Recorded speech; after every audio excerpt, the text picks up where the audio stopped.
sabar Pak.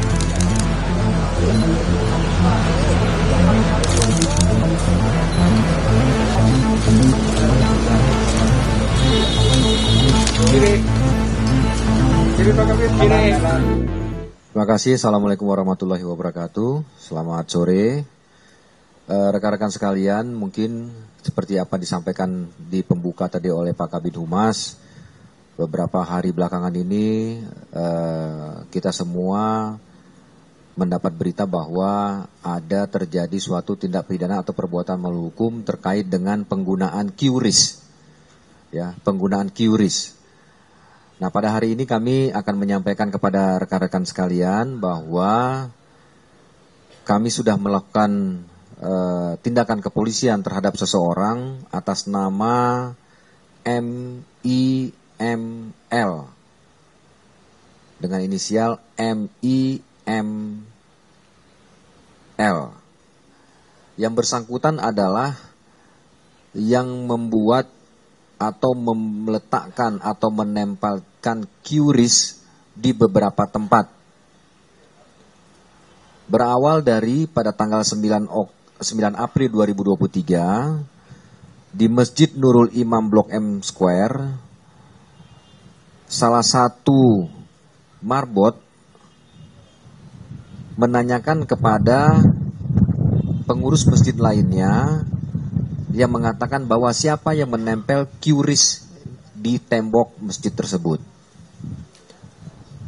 Kemudian saksi lain atau pengurus atau DKM masjid mengatakan dia tidak tahu siapa yang menempelnya.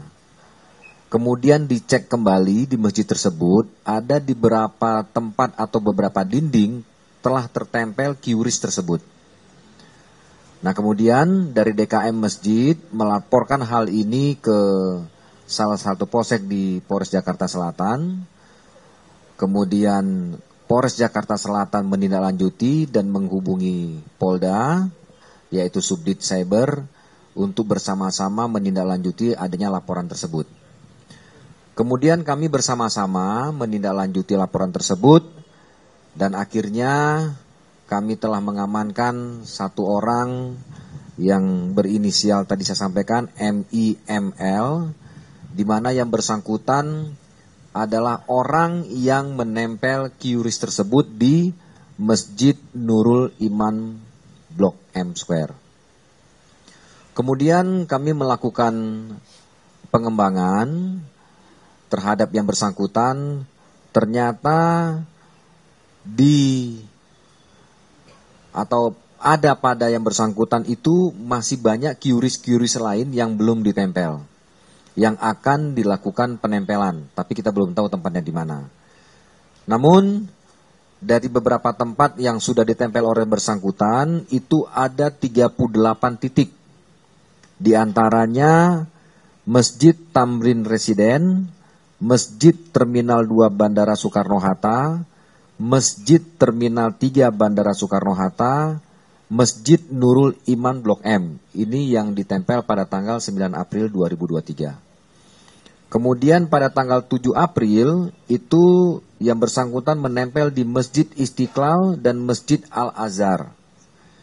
Kemudian di tanggal 6 Maret yang bersangkutan menempel di Masjid Nurullah Kalibata.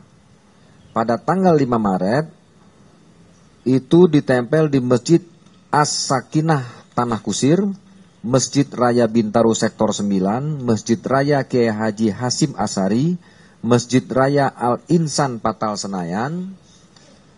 Kemudian di tanggal 4 April 2023 itu ada di Masjid Raya Bintaro Nurul Hidayah, Masjid Al-Iksan Kerinci, Masjid Cuk Nyadin Johar, Masjid Agung Sunda Kelapa, Masjid Al-Ihsam, Masjid Cut Mutia Menteng, Masjid Al-Bakri Taman Rasuna, Masjid Jami Ar-Rahman Kuningan.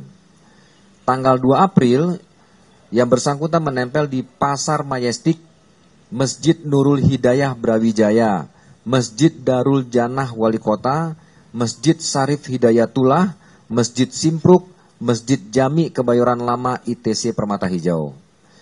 Pada tanggal 1 April yang bersangkutan menempel di Masjid At-Taqwa Sriwijaya, BSI Pondok Indah, BCA Majestic, BS Majestic, BSI Radio Dalam, BSI Panglima Polem, ATM Galeri Ayam Bulungan dan UNP, BCA Grand Wijaya, BSI Fatmawati, Masjid An-Nur Gor Bulungan, SPBU Pejompongan.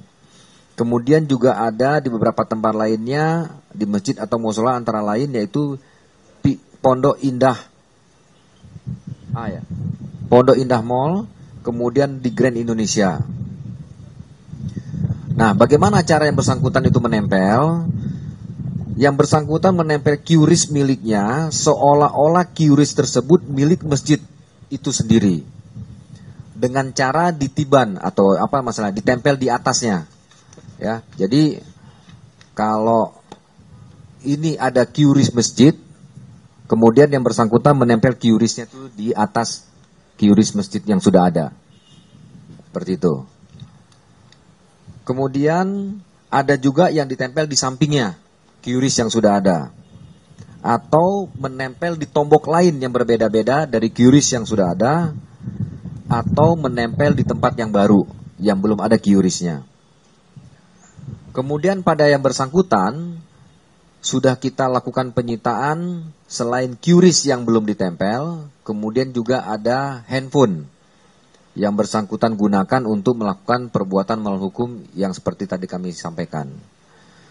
Nah, pada yang bersangkutan akan kita kenakan yaitu pasal 28 ayat 1 junto pasal 45A ayat 1 dan atau pasal 35 junto pasal 51 ayat 1 Undang-Undang Nomor 19 Tahun 2016 tentang perubahan atas Undang-Undang Nomor 11 Tahun 2008 tentang informasi dan transaksi elektronik dan atau pasal 80 dan atau pasal 83 Undang-Undang Nomor 3 Tahun 2011 tentang transfer dana dan atau pasal 378 Kitab Undang-Undang Hukum Pidana.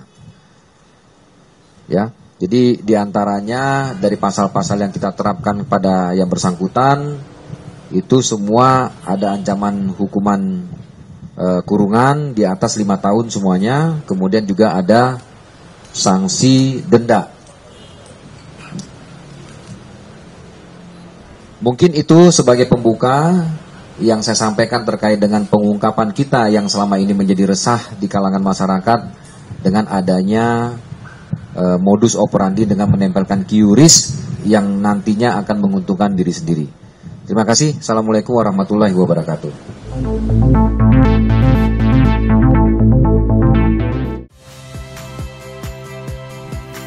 Saya Valeria Bella. Saksikan program-program Kompas TV melalui siaran digital, pay TV, dan media streaming lainnya. Kompas TV, independen, terpercaya.